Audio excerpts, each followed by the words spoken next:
Good evening and very warm welcome to news digit पर Adrees. Islamabad high court में आज रस्मी कार्रवाई के बाद नवाज शरीफ को जमानत मिल गई।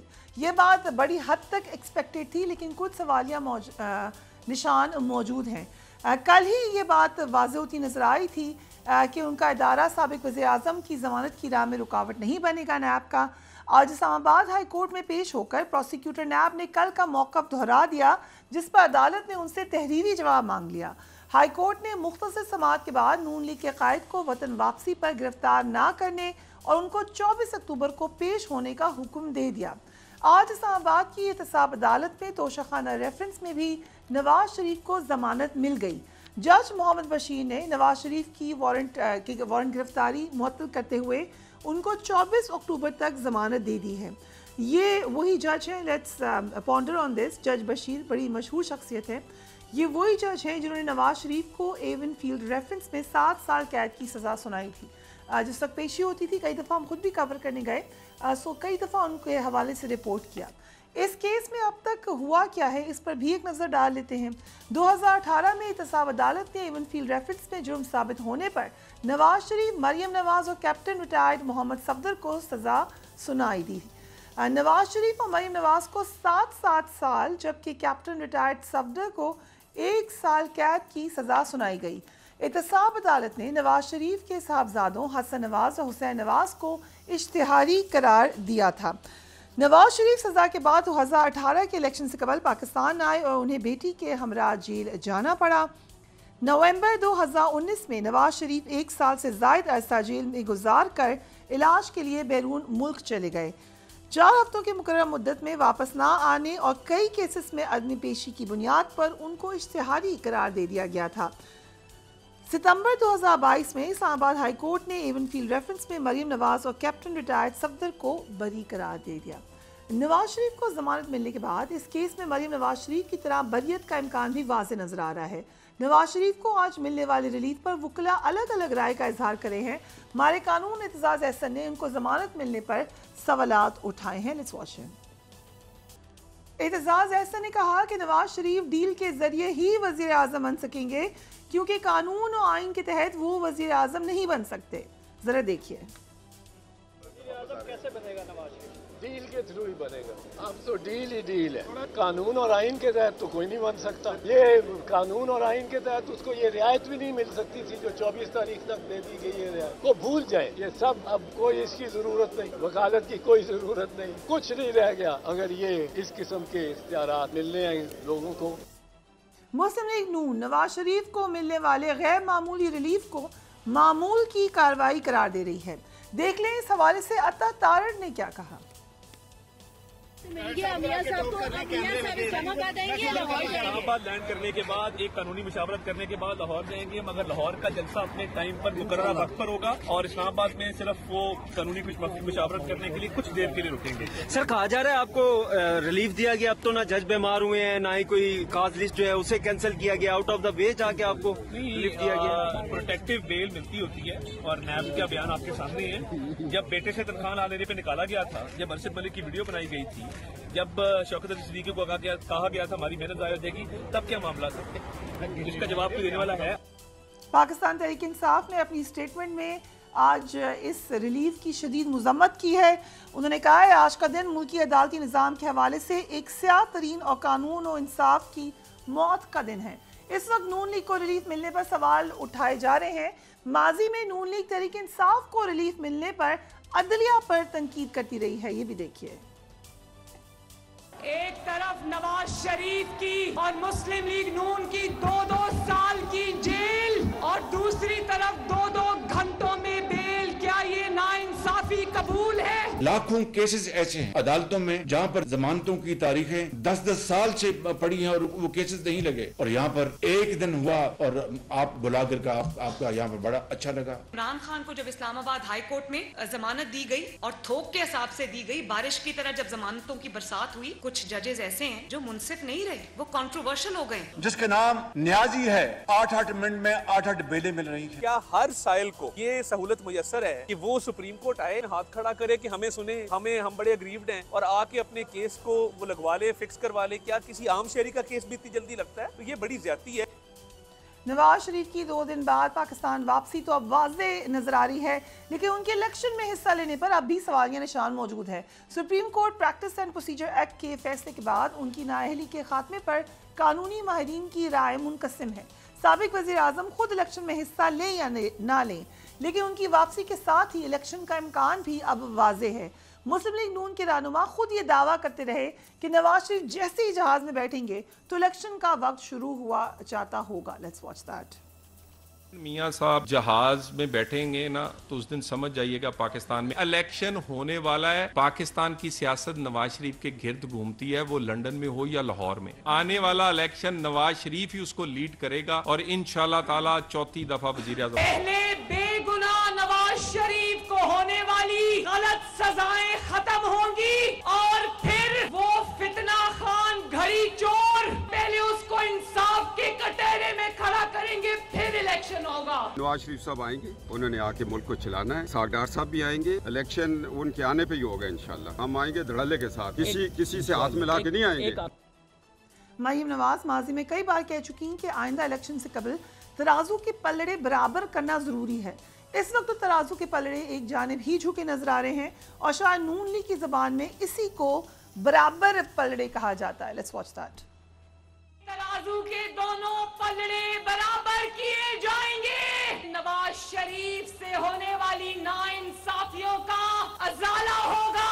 वो फितना खान घड़ी चोर पहले उसको इंसाफ के कटहरे में खड़ा करेंगे, फिर इलेक्शन होगा। इलेक्शन होगा, लेकिन पहले तराजू के दोनों पलड़े बराबर करो और इलेक्शन करवा दो। जब तक नवाज शरीफ के साथ इंसाफ नहीं होगा, मुस्लिम लीग नून ऐसा इलेक्शन कभी नहीं चाहेगी। तराजू के दोनों पलड़े बराबर करो और सुबह इलेक्शन करा दो। पहले घड़ी चोर को कटहरे में खड़ा करो। 55 अरब रुपए अपनी जेब में डालने वाले को कटहरे में खड़ा करो, फिर इलेक्शन होगा। Mujahib Barelvi sahab, thank you so much for joining us on the program. हम ये कह सकते हैं कि पीएमएलए ने जो बात कही थी वो सच ही कही थी, कम से कम फेक न्यूज़ नहीं थी। जो उन्होंने बताया था वैसा ही हो गया। What do you think? Fariya, एक तो सॉरी टू से एक आपको ही पता है मैं स्क्रीन पर और सियासत पर और तारीख पर थोड़ी सी 10-20 साल से आवाज़ भी लगाता हूँ, लिखता रहता हूँ। मेरे ख्याल में इतनी तफसील से आपको इनके जो बार बार बयान दोहराने की इसलिए ज़रूरत नहीं है कि आपको इल्म है कि सियासत में क्या होता है। अभी जो 16 माह जिन्होंने बिलावल ने और शरीफों ने और उनके वालिद ने जो एक दूसरे के साथ झप्पियाँ डाली, कल क्या कह रहे थे बिलावल? यही कि इलेक्शन की तारीख मुलतवी करने का आने वाले का वो है, लंदन से हुकूमत नहीं चलेगी। भाई जिस हुकूमत में आप वज़ीर ख़ारिजा थे वो कहाँ से चल रही थी? तो एक तो ये है कि सियासतदानों के बयानों को मैं देखता हूँ आमतौर पर थोड़ा सा बाहर भी, आप तो माशाल्लाह बाहर पढ़ी भी हैं, देखी भी हैं, सियासतदानों की बातों को कोट करना, हमें सुनाना, इसकी बुनियाद पर सवाल करना, सॉरी टू से फरिया, आप मुझे जानती हैं, मैं तो एक अपना वक्त का ज़िया समझता हूँ और शायद जो हमें देख रहे हैं और सुन रहे हैं। बुनियादी सवाल ये है कि मियाँ नवाज शरीफ साहब और ये अनवर मंसूर खान जो अटॉर्नी जनरल रहे हैं, बड़े सीजनड हैं, वो ये कहते हैं कि जी मफरूर जो है, मफरूर जोर दे के कह रहे हैं कि उसकी जमानत हो ही नहीं सकती। और आज आपने देखा कि सुप्रीम कोर्ट के फैसले के मुकाबले में Lahore high court, Islamabad high court ये फैसला देता है कि जी उनको गिरफ्तारी नहीं किया जाएगा। और इसकी पूरी पीछे तारीख है फरिया। आप ये क्यों हमारे जो नाज़रीन में आप शायद आपका वक्त भी ना होगा, वो तारीख से बड़े घबराते हैं। ये मियाँ नवाज शरीफ वो हैं और जिनके शायद बारे में उनकी शायद मरियम बीबी को भी नहीं पता, उनके साथ को कि जब इस मुल्क का बदतरीन फौजी आमिर ज़ियाउल हक, जिसने कोड़े मारे, जिसने क्या नहीं किया, जब वो चले शहीद कह लेते हैं उनको, उसके बाद हर साल वो उनकी कब्र पर खड़े होकर कहते थे कि जी मैं ज़ियाउल हक का मिशन पूरा करूँगा। क्या था ज़ियाउल हक का मिशन? उसके बाद क्या हुआ? वो एक गैर मजलिस यानी 85 में जब आते हैं, यानी ज़ियाउल हक का खत्म है, एक उसके वज़ीर आला बनते हैं गैर मुंतखब असम्बली के। उसके बाद आप और चल जाए, मैं बहुत मुख्तसर कर रहा हूँ, 89 में बहरहाल बेनज़ीर भुट्टो आती हैं, पहली इलेक्टेड गवर्नमेंट आती है, 88 में आती है ना यहाँ, और उसको अभी 24 माह नहीं होते कि 58(2)B के तहत गुलाम इसा खान के खिलाफ वोट ऑफ नो कॉन्फिडेंस आता है नवंबर 1989 में। और बेनज़ीर भुट्टो साहिबा ने अपनी किताब में लिखा है, ये इनकी तारीख है। चले इक़्तिदार में भी आ गए, बाद में इन पे जो दूसरी बार जो ख़त्म की गई गवर्नमेंट और तीसरी बार फिर सर इनके सर में ये समाया कि जनाब क्योंकि माशाल्लाह दौलत सब कुछ है कि साड़ा जज काफ़ी नहीं है, वो आसिफ नवाज बड़े गुस्से में आ गए, तो उनको शायद पता चला कि ये पहले रवायत पढ़ी रही होगी। फिर सुप्रीम कोर्ट पर हमला, कहाँ तक आप जाएंगी चार्या? और गौहर अयूब ने अपनी किताब में लिखा है कि मैं एक दिन उनका सफर कर रहा था तो कहने लगी ये हम सज्जाद अली शाह को गिरफ्तार नहीं कर सकते। आज ये जिस जुडिशरी की बात कर रहे हैं तो ये हमारी मुजाहिद बरेलवी साहब, यकीनन आपकी बहुत ज़बरदस्त निगाह है पाकिस्तान की सियासत में। ये भी तो सच है कि पाकिस्तान की सियासत में बार बार निकाला गया नवाज शरीफ साहब को और उन्हें बार बार कम बैक किया। क्या उसको भी हम उसी का एक तसलसल समझें? अच्छा, कब निकाला गया? मैं तो कह रहा हूँ, आप क्या बेनज़ीर भुट्टो को जो निकाला गया और उन्होंने उनके फिर सदर के साथ मिले, क्योंकि वो मियां नवाज शरीफ साहब और आपको नहीं इल्म के इनकी किसी जनरल से नहीं बनती थी। करामत को इन्होंने निकाला, काकड़ को इन्होंने करा। मतलब ये कि मैंने आपसे कहा ना कि माशाल्लाह जो जाती उमरा के हुक्मरान ही समझते हैं कि अब खाली सदर काफी नहीं, जैसे तारड़ जैसे बन गया था और ये आजकल अलवी जैसे बन गए इनके, जो उससे पहले फजलाई बन गए थे। मियाँ साहब को जब हथकड़ी डाली गई मुशर्रफ के दौर में तो उनकी समझ में आ गया था और तय कर चुके थे और इसीलिए वो चले गए। और मनी में भी को आप सुना रही थी, इलेक्शन उस वक्त होंगे जब मियाँ नवाज शरीफ आएंगे। अब बिलावल भुट्टो जरदारी को ख्याल आ रहा है इलेक्शन जो है वो किसके लिए हुए, क्यों बने रहे वज़ीर ख़ारिजा शहबाज शरीफ के पीछे हाथ बांध के चलते थे। ओके, अगर इजाज़त दें, हमारे साथ बैरिस्टर अहमद पनसोटा भी मौजूद हैं। बैरिस्टर साहब, कानूनी माहिरीन अक्सर से हमने पूछा, वो ये ओपिनियन देते रहे कि किसी सज़ा याफ्ता मुजरिम को हिफाजती ज़मानत नहीं दी जा सकती। उनसे मिसकैलकुलेशन हुई, व्हाट वाज द रीज़न? नहीं जी, मिसकैलकुलेशन बिल्कुल नहीं हुई। जो लीगल ओपिनियन दिया गया है वो लीगल ओपिनियन कानून के ऊपर बेस करते हुए बिल्कुल ठीक है, और वो लीगल ओपिनियन बड़ा क्लियर है कि आपने एक बाइफिकेशन करनी है between a convicted person and somebody who is undergoing a trial या वो एफआईआर की प्रोसीडिंग्स। अब अगर तो जो अंडरगोइंग ट्रायल प्रिजनर है उसको आप ये कह सकते हैं कि वो कोर्ट के उससे रब्ता करता है और जाके कहता है कि जी बिफोर आई एम इम्प्रिजन्ड तो मैं अपने आप को सरेंडर करता हूँ, या मुझे प्रोटेक्टिव बेल दी जाए या प्री अरेस्ट बेल दी जाए, और ताकि मैं जाकर अपनी जो कानून है उसको फेस कर सकूं। यहाँ पर तो कानून को फेस करने वाला मरहला ऑलरेडी गुजर चुका था। He was a convicted person. Convicted person के लिए पाकिस्तान की जो कानूनी तारीख है उसमें कोई ऐसी नवीद नहीं मिलती कि किसी कन्विक्टेड पर्सन को आपने प्रोटेक्टिव प्री अरेस्ट बेल दी हो या प्रोटेक्टिव बेल दी हो। जो एक दो केसेस थे वो भी अभी रिसेंटली जस्टिस तारिक मसूद साहब की, सरदार तारिक मसूद साहब की जजमेंट है सुप्रीम कोर्ट की, उसके अंदर साइट करके उन्होंने एक मेंबर पंजाब बार काउंसिल जो कि इसी किस्म की रिलीफ चाहते थे कि उनको अरेस्ट ना किया जाए और फिर उनकी अपील एंटरटेन कर ली जाए, उन्होंने फैसला दिया और बड़ा क्लियर फैसला दिया जिसमें उन्होंने लिखा था कि the person has to go behind bars, has to submit to the mercy of the law before he files anything. अब यहाँ पर भी वही सिचुएशन थी। प्रॉब्लम यह है कि हमारी जुडिशरी ने एक यूनिक विंडो ओपन की। ऑफ कोर्स चूंकि एक पेंडिंग केस है उस पर मैं बड़ी एहतियात से कमेंट करूंगा और मैं जजेस का एहतराम भी बहुत करता हूं, लेकिन ये एक नई यूनिक विंडो क्रिएट की गई है प्रोटेक्टिव बेल्स की, जस्ट बिकॉज इसमें जो रीजनिंग दी जा रही है, ये जो एटलीस्ट सुनने में आई है, अदालत में बात हुई है, एक तो जी नैब ने अपोज नहीं किया। नैब तो कभी भी अपोज नहीं करती। नैब तो जिस टाइम पावरफुल सर्कल्स जो जिसके साथ हों उसके मुताबिक चलती है। चलें उस बात से आगे चलें। यहाँ पर जो माइंड अप्लाई करना था, independent mind had to be applied, और वो माइंड ये अप्लाई करना था क्या जो शख्स हमारे सामने आकर प्रोटेक्टिव मांग रहा है क्या वो इंटाइटल्ड है, नंबर वन। नंबर टू, उसका कॉन्डक्ट क्या है। उनका कॉन्डक्ट जो है मियाँ साहब का वो ये था कि वो एक 50 रुपीज़ का स्टैम्प पेपर देके पाकिस्तान से बाहर चले गए थे और उसके बाद वो 4 साल बाहर रहे। अब वापस आकर ये आर्ग्यूमेंट लेना कि जी I am submitting to the mercy of this और the might of the law और the mercy of the law, ये तो नहीं हो सकता, बिकॉज ये अपनी विम्स एंड विशेस के मुताबिक आके अपने आप को सबमिट कर रहे हैं। सो इस सिचुएशन में जो कानूनी प्रेसिडेंट्स हैं, जो अदालती मामलात हैं सारे, वो तो एक डिफरेंट तरीके से चलते हैं। अब जब आपने उनको ये रिलीफ दे दिया तो पाकिस्तान में एक प्रेसिडेंट ये सेट हो गया कि अगर आपके खिलाफ सजा हुई है पाकिस्तान से भाग जाए किसी भी तरीके से, एंड वंस आपके लिए हालात साजगार हों आप प्रोटेक्टिव अप्लाई करें और आके अपनी बेल की सुनवाई कर दें।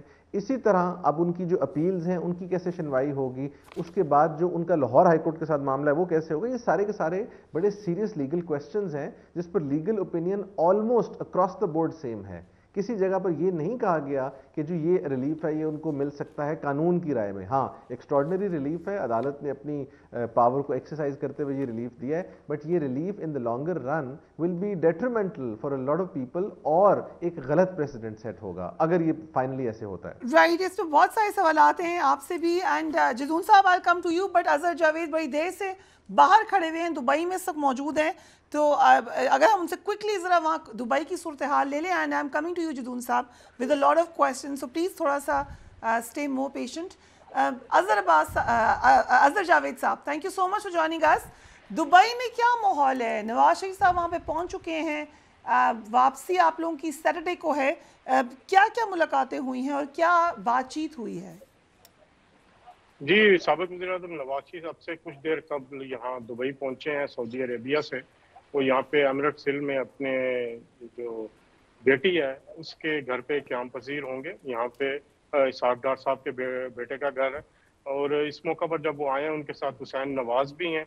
तो उनकी जो अभी आमद हुई है उसके बाद कल उनकी कुछ मुलाकातें हैं यहाँ पे दुबई में ही, और जद्दा में भी आज उनकी कुछ मुलाकातें हुई हैं 3-4 दिन में। पिछले भी कुछ इस तरह की मुलाकातें रही हैं। किससे मुलाकातें हुई हैं? Any information? प्राइवेट मुलाकातें हैं, पर्सनल मुलाकातें हैं, या जी किसी प्राइवेट?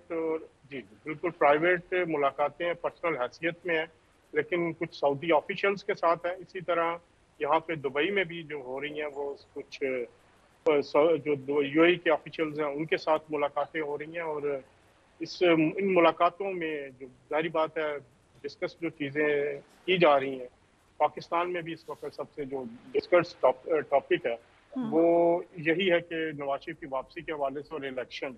तो नवाज शरीफ जो है वो जो माहौल की बात है, ही इज़ कॉन्फिडेंट।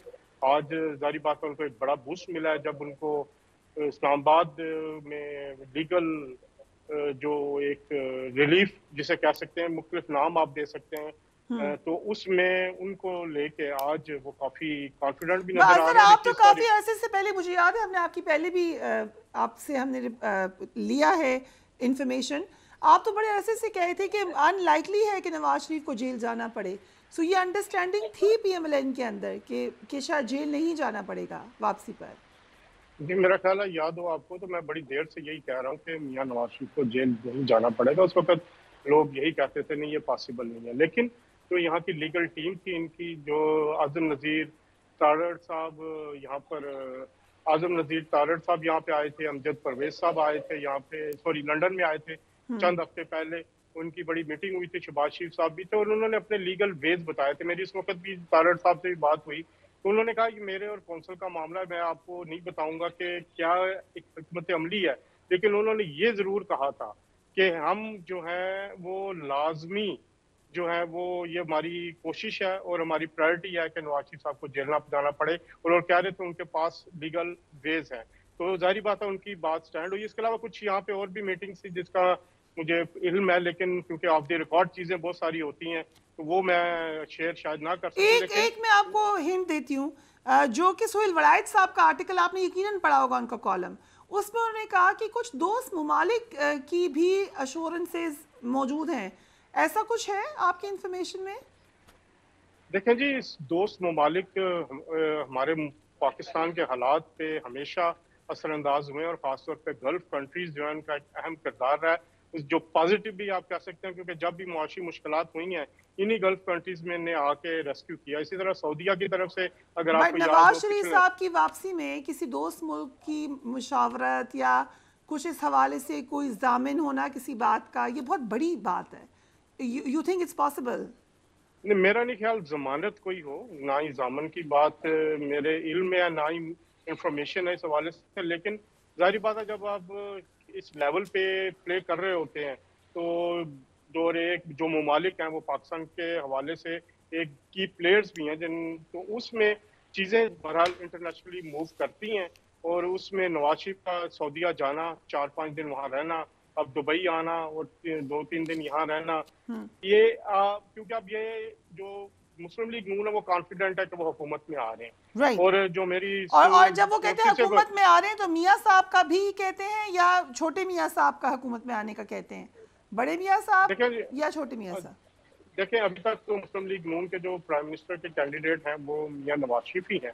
अब वो राहल होते हैं इलेक्शन के लिए नहीं होते, वो बात की बात है, लेकिन मुस्लिम लीग नून की तरफ से जो कैंडिडेट हैं वो शहबाज शरीफ भी हो सकते हैं, क्योंकि शहबाज शरीफ पार्टी सदर है, पहले भी प्राइम मिनिस्टर रह चुके हैं। मुस्लिम लीग नून इंतखाबी मुहिम लड़ने जा रही है नवाज शरीफ के बतौर वजीर आजम के नारे से।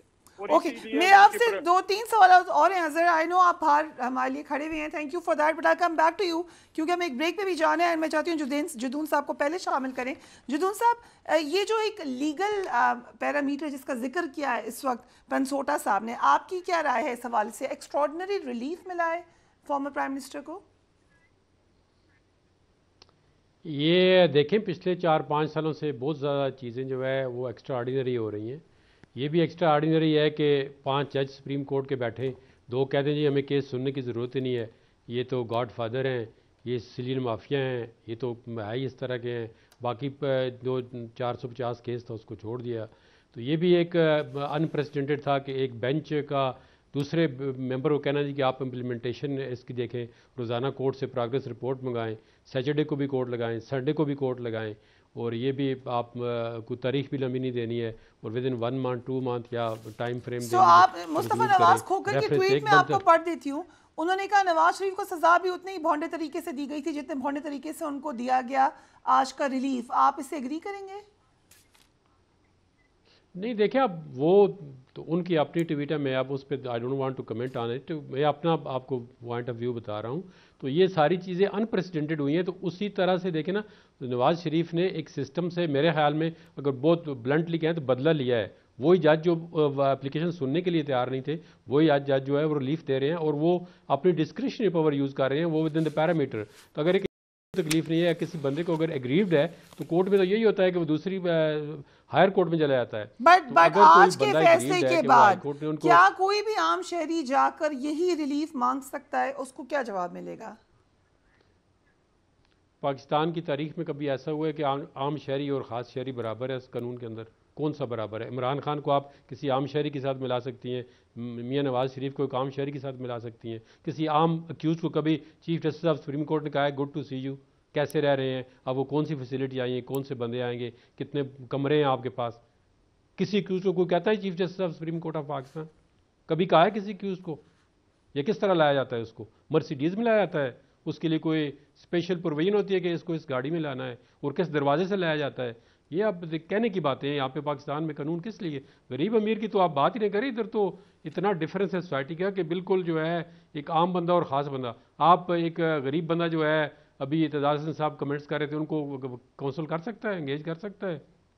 सो हम ये एक्सेप्टेबिलिटी है कि कानून सबके लिए बराबर नहीं है। आर वी सेइंग दिस कि ये बिल्कुल बराबर? देखो ना, कोई कहता है कि कानून बराबर है, कोई कहता है कि कानून बराबर है या बराबर इस्तेमाल हो रहा है पाकिस्तान के अंदर, तो वो गलत कह रहा है। आप भी इसे बेहतर तबसरा कर सकती हैं, जो हमारे साथ दूसरे हमारे कोलीग बैठे हुए हैं उनको भी पता है कि पाकिस्तान के अंदर तो आज दिन तक जब से पाकिस्तान बना है इसमें कानून जो है वो डिफरेंट लोगों के लिए इस्तेमाल होता रहा है। वो गलत भी इस्तेमाल होता है और गलत का फिर उसका रिजल्ट भी गलत आता है। और ये मैं आपको बता दूं कि इमरान खान के साथ जो भी हो रहा है वो भी सिस्टम से बदला लेगा 5 साल के बाद। आज एक जज साहब ने भी कहा है ये 5 साल का दौर होता है, फिर वापस आता है। जिन लोगों ने नवाज शरीफ के साथ इस तरह केस बनाया, ज़्यादती की है, उन्हें आज रियलाइज़ हो गया है कि वो अपनी ज़्यादती जो है वो रिवर्स करें, उनको ये नहीं करना चाहिए था। एक सिस्टम तो वही लोग बना रहे हैं ना जिन्होंने उनके साथ ज़्यादती की है, वरना तो ये सिस्टम रिवर्स ना होता। उनको रियलाइज़ हो गया है कि हमने जो उनको लाया था वो गलत लाया था, और जो हमने गवर्नमेंट को हटाया था, जिस तरीके से हटाया था वो बड़ा गलत तरीका था। तो ये तो फिर सिस्टम आपको रिवर्स जब लगता है तो इस तरह ही होता है। कल को हो सकता है 5 साल के बाद वही लोग जो आज केस बना रहे हैं वो ये कहें जी इमरान खान को भी अंदर डालना हमारी गलती थी, बल्कि आज वो कह रहे हैं कि जी 2018 में इसको लाना हमारी सबसे बड़ी गलती थी। तो ये तो फिर आप देखें पाकिस्तान के अंदर जो हालात हैं वो आपको नज़र आ रहे हैं। तो इधर इसमें कोई ऐसा छुम्बे की बात नहीं कि बहुत कोई ऐसा काम हो गया जो भी नहीं हो। इधर तो इतने बड़े बड़े काम होते हैं कि रात को 12 बजे अदालतें भी खुलती हैं, और हमने देखा है कि जज साहब घड़ी को देख रहे होते हैं कि आज अगर किसी ने आवाज़ उठाई कि 12 बजे न खुले, तो उस एक और अदालत ने, इस्लामाबाद हाई कोर्ट ने रात को घड़ी के 12 बजे जो है एक शेरी मिजारी को कलर कार से वापस लाया है। कभी सुना है आपने कि रात को 12 बजे किसी मुल्ज़िम को जो इंस्पेक्शन से बाहर ले गए तो उसको वापस ले? Very candid conversation I must say Jidoon साहब, very open and candid conversation. Mujahib Rizvi साहब जी बिल्कुल, ये देखे ना, एक तरफ अगर किसी बंदे को रिलीफ मिलता है तो जिस तरह आपने सुनाई है सारी बातें, वो दूसरा कहता है उसको क्यों मिल गया है। तो ये लोग जो हैं, ये पॉलिटिकली लोग एक दूसरे से बदला लेते रहेंगे और जिन लोगों को इस्तेमाल करते हैं वो भी इस्तेमाल हो रहे हैं, वो भी होते रहेंगे। लाइटर नोट हियर, लेकिन मैं वैसे भारतीय फिल्में नहीं देखती, लेकिन एक मूवी थी कभी खुशी कभी गम, ये पाकिस्तान की सियासत, पाकिस्तान का लीगल प्रोसीजर, ये सब कुछ ऐसे ही लग रहा है मुजाहिब रेली साहब। कभी खुशी कभी गम करते करते क्या पीटीआई के लिए कभी खुशी हो सकती है? जदून साहब ने कहा हो सकता है ऐसा, लेकिन आज अंसार अब्बासी साहब की भी स्टोरी है कि दरवाजे बंद हैं पीटीआई चेयरमैन के लिए किसी भी किस्म की बातचीत की। बहुत सारे लोगों ने ये कर दिया प्रेडिक्ट कि ख़त्म शुद्ध है, चैप्टर क्लोज है। क्या फ्यूचर नजर आ रहा है आपको इमरान खान साहब का, उनकी पार्टी का? तो बस एहतराम जदून साहब समेत जितने भी वकील या साबिका जज कोई आते हैं ना, कि हम अदालत का बड़ा एहतराम करते हैं, हम जजेस साहब के बड़ा एहतराम करते हैं, कुछ कहना नहीं चाहते। बात कर रही है आप, कहते हैं हम पुरानी बातें ना करें, ये बड़ा आसान बात है ना। लेकिन अगर आगे की बातें करें मुजाहिद साहब, आपको लगता है मियां नवाज शरीफ लेट्स से अगर प्राइम मिनिस्टर बनते हैं तो क्या उनके एस्टेब्लिशमेंट के ताल्लुकात बिल्कुल जबरदस्त रहेंगे?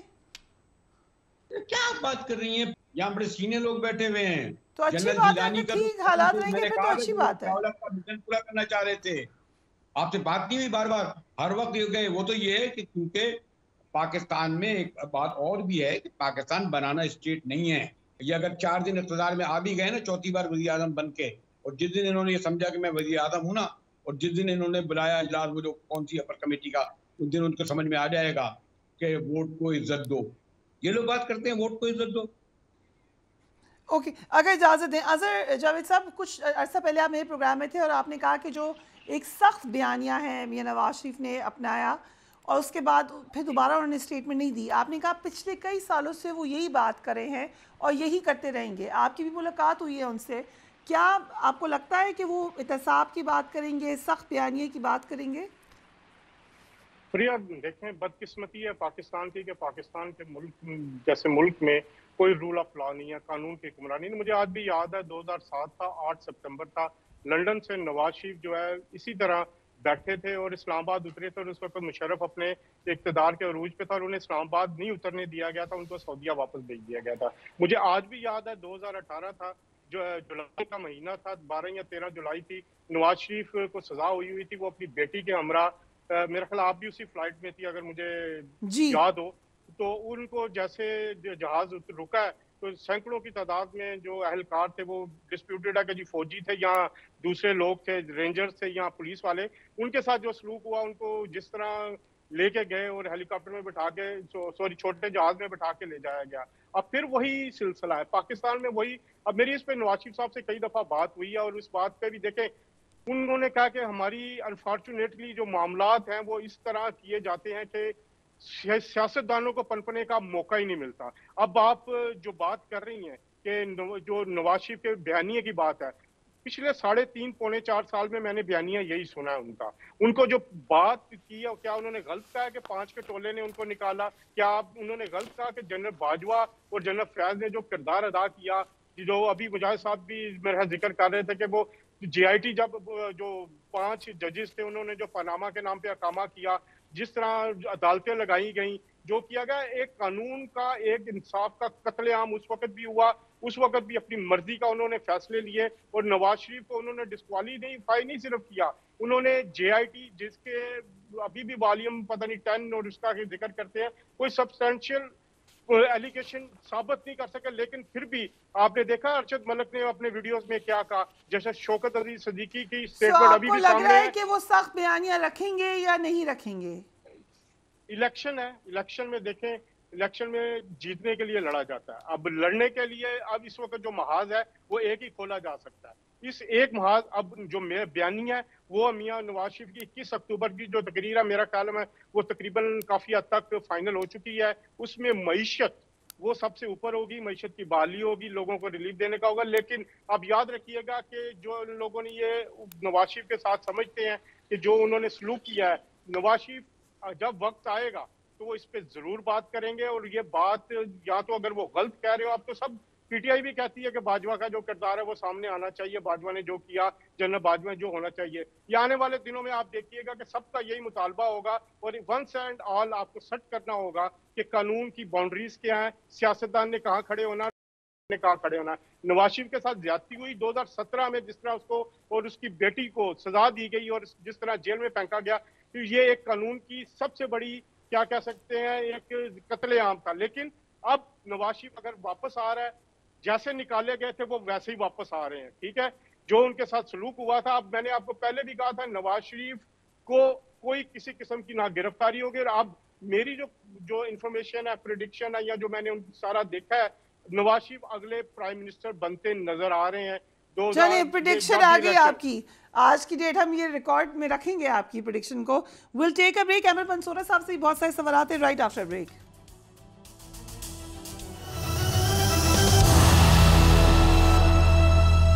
Welcome back. एक साबिक वज़ीर आज़म फिर इक़्तिदार संभालने पाकिस्तान आ रहे हैं, कम से कम ये तासुर है। तो दूसरी तरफ एक और साबिक वज़ीर आज़म जेल में कैद हैं।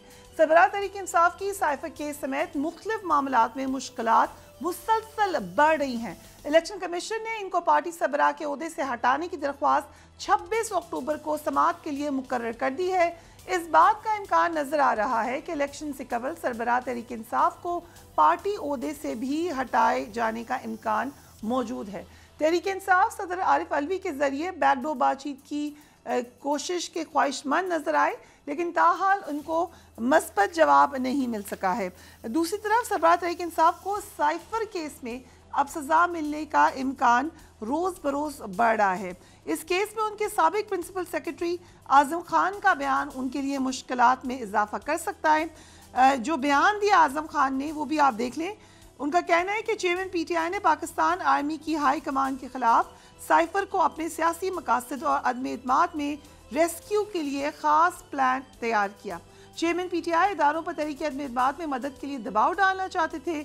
साइफर के हवाले से स्पीकर की गैर कानूनी रूलिंग चेयरमैन पीटीआई की बतौर वजीर आजम हिदायत पर दी गई। उसके अलावा जो इसकी डिटेल्स हैं वो आप स्क्रीन पर देख सकते हैं। जदून साहब, नवाज शरीफ को अपने केसेस में जमानतें मिल गई हैं, फिर एक तासुर था कि शायद अब वो इस्लामाबाद के बजाय सीधे लाहौर जाएंगे, लेकिन ये क्लैरिफाई किया है इरफान सदीकी ने कि वो इस्लामाबाद ही आएंगे। इस्लामाबाद आने का क्या खास मकसद है लीगली? मेरे ख्याल में उन्होंने बताया कि वो कोई अपना कानूनी तौर पे मशवरा करेंगे, क्योंकि जब वो ट्यूसडे को आएंगे तो डेफिनेटली वहाँ तक की प्रोटेक्शन उनको दी गई है अरेस्ट से। तो फिर आगे जो उन्होंने बाकी जो अपनी अपील को बहाल करने के लिए या अपनी सज़ा को सस्पेंड करने के लिए जो एप्लीकेशन देनी है, आया उसी दिन वो आर्गूमेंट होते हैं या कोई आगे डेट मिलती है, क्योंकि अब ये चीज़ें अनफोल्ड होंगी तो पता चलेगा। तो ज़ाहिर उन्होंने अपना फ्यूचर कोर्स ऑफ एक्शन जो है वो बताना है कि क्योंकि 2 अपीलें पेंडिंग हैं, फिर एक ट्रायल कोर्ट जो है उसमें भी तोशाखाना वाला केस चल रहा है।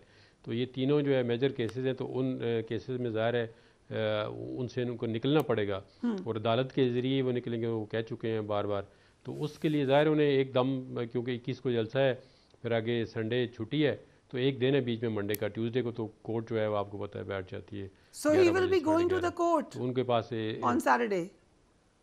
नहीं, ट्यूसडे सैटरडे को नहीं कोर्ट, जी ट्यूसडे को कोर्ट ने दिया था। ट्यूसडे में दोनों का ट्रायल कोर्ट जो नैब की है उसमें भी और हाई कोर्ट में उन्होंने हाजिरी करनी है, तो उसके लिए फिर ज़ाहिर है कि उन्होंने कोई थोड़ा सा अपनी मशवरा करके प्लान करना है कि किस तरह केस को आगे लेके जाया जाए।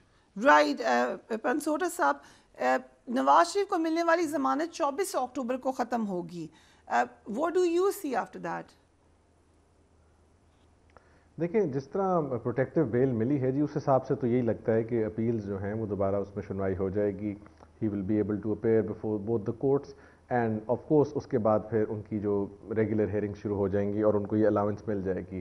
क्योंकि अगर इनिशियल अलाउंस ना मिलती तो शायद फिर मैं दूसरी पर भी कोई कमेंट कर सकता, बट जहाँ तक कानूनी पोजीशन है वो तो सब्सटैंशियली और बड़ी एब्सोल्युटली क्लियर है। और जदून साहब ने पहले बात बिल्कुल ठीक की थी कि पाकिस्तान की जो कॉन्स्टिट्यूशनल और जुडिशल हिस्ट्री है वो इस तरह के मामला से भरी पड़ी रही है। देखें, जो नज़रिया ज़रूरत है, जो उस वक्त की सिचुएशन है एक्चुअल, जो कि जुडिशरी एक्सरसाइज करती है, आई थिंक उसने पाकिस्तान जो है ना उसमें बड़े बड़े नुकसान दिए हैं। And I still feel I have all the faith in the bench कि ये इसको बिल्कुल आइन और कानून के मुताबिक करेंगे। वरना देखिए यही प्रेसिडेंट्स हैं जो डेली एक तरफ से जदून साहब साइड कर देंगे, एक तरफ से मैं साइड कर देता हूँ, और इसकी वजह से आपकी जो कॉन्स्टिट्यूशनल हिस्ट्री है पाकिस्तान में वो एक कन्फ्यूजन का शिकार है जब उसकी इंटरप्रिटेशन की बारी आती है। तो यहाँ पर भी मैं समझता हूँ कि अगर मियाँ साहब को आपने by the book by the law अगर आपने देनी है चीज़, और कतई नज़र इस चीज़ से कि ऑफ कोर्स मैं कहता हूँ कि उनके साथ पहले ज़्यादती भी हुई है, उनको तरीक़ाकार गलत है, but that does not mean कि अब उनको चूँकि उनके साथ गलत तरीका अडॉप्ट किया गया है तो दोबारा फिर उनको रिलीफें भी गलत तरीके से दी जाएँ। ये उन केसेस में नहीं दी जा रही बाय द वे। तो इसका जो कानून के मुताबिक तरीक़ाकार है और वो बड़ा क्लियर है, इट इज़ फॉर एवरीबडी, और वो बिल्कुल किसी हद तक मैं उस आर्गूमेंट से भी एग्री करता हूँ कि जो पाकिस्तान के पॉलिटिकल लोग हैं उनके लिए कानून इसलिए डिफरेंट होता है कि उनकी exposure to the system is different. उनके ऊपर 200 केस, किसी पर कोई केस, किसी पर अकामा, किसी पर कुछ, फिर ऑफ कोर्स उनकी जो रिलीफ्स हैं they also very from court to court. So इस पॉइंट ऑफ व्यू से अगर आप देखें तो कानून के मुताबिक तो उनकी अपील्स मुझे मेरी समझ से बाहर है कि without now after the protective bail how will it be possible कि वो अपेयर भी नहीं होंगे और अपने आप को क्या कहते हैं सबमिट नहीं करेंगे to the mercy of the court and the law, और उसके बावजूद वो अपील सुनी जाएंगी। सो ये सारे के सारे कानूनी नुक्ते हैं जिन पर मेरा ख्याल मजीद अगले कुछ दिनों में judgement and coming to the next prime minister, the second prime minister former prime minister Imran Khan, cipher case में जो गवाहान के बयानात हैं, स्पेशली प्रिंसिपल सेक्रेटरी के उनका बयान, दीगर लोगों का, दिन साबिक सफ़ीर असद मजीद का बयान, कितनी मुश्किलात खड़ी हो सकती हैं उनके लिए? देखिए इस किस्म के जो बयानात होते हैं ना, जो आप जब इन बयानात को तफसील से देखते हैं तो ये पाकिस्तान की हर दौर में किसी न किसी सूरत में एक स्टार विटनेस, एक वादा माफ गवाह बनता है। बट जब वादा माफ गवाह को आप क्रॉस एग्जामिनेशन के कटहरे में लाते हैं तो क्रॉस एग्जामिनेशन में सारे का सारा केस जो है that can be blown to ashes अगर उनको सही वकला वहाँ रिप्रेजेंटेशन देंगे और प्रॉपरली उनको क्रॉस एग्जामिन करेंगे। क्योंकि जो साइफर केस है, अगर आप उस सारे केस की हकीकत को उठा के देखें तो वो is completely different from how it has been portrayed by mister Azam Khan. और आज़म खान साहब की तो स्टेटमेंट ऑफ कोर्स चूँकि उनके प्रिंसिपल सेक्रेटरी थे उसकी एक वेटेज है, बट उस स्टेटमेंट को कितनी इंडिपेंडेंट तरीके से लिया गया है, उस स्टेटमेंट के अंदर क्या जब दी गई स्पेशली 164 की स्टेटमेंट, क्या उनको क्रॉस एग्जामिन किया गया, क्या उस स्टेटमेंट के जो बेनिफिशरी हैं वो क्या कहते हैं आपकी जो पिछली गवर्नमेंट थी या बाकी लोग जो हैं उनको उसका क्या फ़ायदा पहुंचता है, ये सारी चीज़ें जो क्रिमिनल ट्रायल में क्रॉस एग्जामिनेशन की स्टेज आएगी तो ये उड़ जाती हैं। तो मेरा अपना वैसे व्यू यही है कि इवन इफ अगर उनको ये सज़ा हो भी जाती है तो शायद ये अपील में सज़ा उड़ जाएगी, but for the time being it is a difficult situation for him. Right, if you allow me, Mujahid Barelvi साहब, आपने इतने अर्सा कवर किया है पीटीआई चेयरमैन को, आपको क्या लगता है उनकी स्ट्रैटेजी अब आगे क्या होगी या क्या होनी चाहिए? पक्का में एक तो वो जो मैं शुक्र है कि हमें आदम खां की सूरत में एक मसूद महमूद मिल गया। काफ़ी अरसा लगा, 6-7 महीने लगे जब मसूद महमूद मिला इन्हें। दूसरी बात ये कि ये भी मैं शुक्र अदा करता हूँ कि मियाँ साहब को जब इस्लामाबाद आए तो बेल मिल जाए। कहीं ऐसा ना हो कि 96 की तारीख दोहराई जाए और लाहौर मीनार पाकिस्तान से उनके छोटे भाई बसों में भर के कारकुन ला के सुप्रीम कोर्ट पर हमला आवर होकर उसकी ईंट से ईंट न बजा दे। ये तो तारीख रही है ना, और तारीख पे आप लोग बात नहीं करते। आप जनरल मुशर्रफ से तारीख शुरू करते हैं, बाजवा में ख़त्म हो जाती है। जनरल ज़ियाउल हक आपको याद नहीं आते आपको के किस तरह थे। तो ये जो अपनी पसंद की, अभी मैं देख रहा था एक मोहतरम शाह जावेद साहब थे, गुफ्तगू बड़ी रवां फरमा रहे थे। तारीख का मतलब ये कि मुकम्मल सच बोलें, आधा सच न बात करें, पिक एंड चूज नहीं करें। ये मियाँ साहब थे जो सज्जाद अली शाह को गिरफ्तार करना चाह रहे थे जब वो चीफ जस्टिस की हैसियत थे। ये मियाँ साहब थे जिन्होंने बाद में बार बार जजों के काला कोट पहनकर कौन गया था फरिया, आप तो थी ना इस्लामाबाद में पनामा केस में। मैं कोर्ट में थी उस दिन, यूसुफ गिलानी के केस में। जी नवाज शरीफ साहब गए थे। पूछे अब आप। राइट, बट ठीक है, इंटरेस्टिंग पॉइंट है, लेकिन व्हाट अबाउट पीटीआई चेयरमैन, उनका वो क्या लग रहा है? वो तो अनप्रेडिक्टेबल है। बेचारा सियासी मतलब खत्म। पाकिस्तान एक प्रॉब्लम ये है कि भुट्टो खानदान ये समझता है कि पीपल्स पार्टी भुट्टो से तारीख शुरू हुई बिलावल पे खत्म हो गई, या तहरीक इंसाफ का मतलब ये वो समझते हैं कि इमरान खान से तारीख शुरू हुई तहरीक इंसाफ खत्म हो गई। शरीफ को का मसला ये है कि वो समझते हैं शरीफों से शुरू हुई मरियम नवाज पे खत्म हो गई। लेकिन जो गेम प्लानर है वो ये बात समझ लें, ये 2023 है, ये ना 77 है ये नज़र दो है। एक खौफनाक सोशल मीडिया की शक्ल में एक ऐसा तूफान आ रहा है जिसकी झलक ये माजी में एक आध देख चुके हैं। गेम प्लानर जो कुछ टाइम बना रहे हैं, जिस तरह ला रहे हैं, ये कामयाब नहीं होगा। फरिया इसके लिए तैयार रहें आप लोग, एक खामोश तूफान के लिए। बट एक पॉलिटिकल स्ट्रैटेजी भी तो होनी चाहिए मुजाहिद साहब। हमने देखा पीटीआई ने, क्या आपको लगा उनकी पॉलिटिकल स्ट्रैटेजी मुफाहमत वाली थी, टाइमली? आप पीटीआई के मसले ही नहीं है। अब तो बिलावल आ गए। बिलावल ने कहा ना, जो 16 माह तक इनके साथ गवर्नमेंट में बैठे रहे, क्या कहा बिलावल ने जी? इलेक्शन की तारीख नवाज शरीफ ने मुलतवी कराई। अब देना बिलावल को जवाब। वो कहते हैं जी लाहौर से, लंदन से गवर्नमेंट नहीं चलेगी। पीटीआई तो खत्म हो गई। इमरान खान को छोड़ दिए ना, बहुत मलबा गिरा लिया आपने इन पे। खुद है ही नहीं बेचारे। उनकी 37 औरतें जेल में, 37 मर्द नहीं निकल रहे उनके लिए। बात इन पे करें ना आज आप। So you think कि PTI for the time being curtail हो गई?